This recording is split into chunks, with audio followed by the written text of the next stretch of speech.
ஆக்சுவலாக எனக்கு என்னன்னா, நீங்க மாட்டு இறைச்சி வாங்கலாம்னு போனோம். நம்ம தேடி போன பார்ட்ஸ் இல்லை, அவங்களா ஒரு பார்ட்ஸ் கொடுத்தாங்க ஹார்ட்னு சொல்லிட்டு. ஃபர்ஸ்ட் டைம் இதை வந்து ப்ரிப்பேர் பண்ணியிருக்கேன். மசாலாலாம் போட்டு நல்லா ஊற வச்சிட்டேன். இப்போ சமைக்க போறேன். இதுல என்னன்னா மாட்டு இறைச்சிக்கு வந்து இங்க சரியான டிமாண்டு. ஸோ ஆனால் நம்ம ஃபர்ஸ்ட் டைம் இதை வாங்கியிருக்கோம். இப்போ சமைக்க போறேன். எப்படி சமைக்க போறேன்னு தெரியல, எனக்கு சமைக்கவும் தெரியாது. ஃபர்ஸ்ட் டைம் பண்ண போறோம். அதுவும் ஹாட்டை வாங்க பார்க்கலாம்.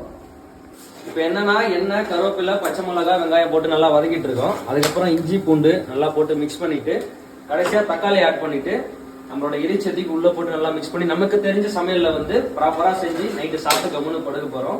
லாஸ்டா டேஸ்ட் எப்படி இருந்ததுன்னு மென்ஷன் பண்றேன். ஃபைனல் டச்சா அந்த மல்லித்தலையை மட்டும் தூவணும். என் தலைவன் பக்காவா இறங்கிடுவான். கடைசியா கார்னிஷ் பண்ண வேண்டியதுதான். கீழெல்லாம் கொடுத்துக்கிறேன். இப்போ அவ்வளவுதான், ஃபைனலா எல்லாமே முடிஞ்சிச்சு. இப்ப தட்டுல போட்டு தின்னுட்டு நான் உங்களுக்கு அப்டேட் பண்றேன் என்னன்னு. நல்லா ஆவி பறக்க குளிருக்கு இதமா செம்மையா இருக்கும் போது.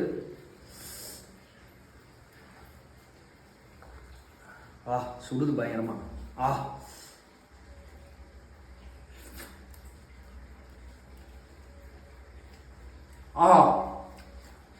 உண்மையாவே செம்மையா இருக்குது. உட்கால வலி பக்காவா இருக்குது டேஸ்ட். நான் இப்படி சமைப்போனான்னு எனக்கே தெரியாது. எல்லாத்தையும் மொத்தமா போட்டு கிண்டி கிண்டி எடுத்தோம் பார்த்தா செம்ம டேஸ்டா இருக்குது, அருமையா இருக்குது. பாருங்க பீஸ் எந்த மாதிரி வந்துருக்குதுன்னு. ஓகே, எனக்கு ரொம்ப பசிக்குது. நம்ம போய் சாப்பிட்டு வரேன். பாய்.